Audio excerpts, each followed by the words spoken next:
رمضان یوه داسې میاشت مفسرین کرام فرمایي وی خانه کعبه خپل رحمتونه برکتونه غورځوي خو په هغو خلکو باندې چې څوک ورخواته وي چې څوک ورشي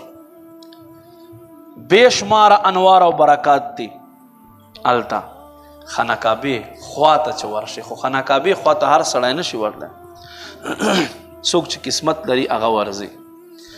خو رمضان یوه داسې میاشت ده چې دا ستا او ما خواته په خپله تشریف راوړي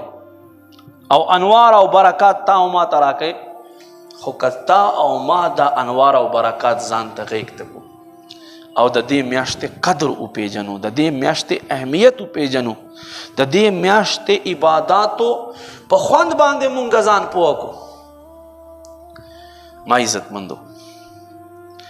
نبی پاک صلی الله علیه و آله وسلم فرمایي وی ټول کال جنت کې کنسټرکشن تعمیراتی کار به ورته ووایو جنت ورځ په ورځ وسیع کیږي ښایسته کیږي ټول کال جنت کې تیاریانې کیږي کله چې د رمضان اولنۍ شپه راشي نو الله رب کریم په جنت کې یوه هوا روانه کی هغې هوا نوم دی میسره دا هوا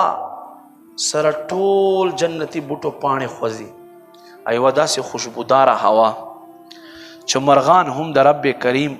ذکر اذکار کوي خو نور هم ورسره تر او تازه شي نبی علیه الصلاة والسلام فرمایي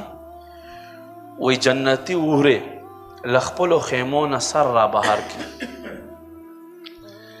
او وایي یا ربه دا څه شی دی نو فرشتې ورته وایي دا رمضان شریف میاشت راغه توجه مشتمه خبرو ته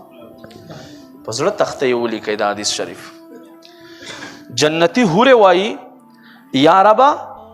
جنت کې خو هر وخت یو خوند وی لذت وی خدا خوند او لذت زیاد شو او خیسته خوشبودار هوا چلی دا څه دي نو فرشتې ورته وایي ای جنتی هورو رمضان شریف میاشت راغه نو دوی سوال کوي وای یا ربه په جنت کې زمونږ خاوندان هغه خلک وګرځوي کم خلک چې په دې میاشت کې د عبادت خصوصي اهتمام کوي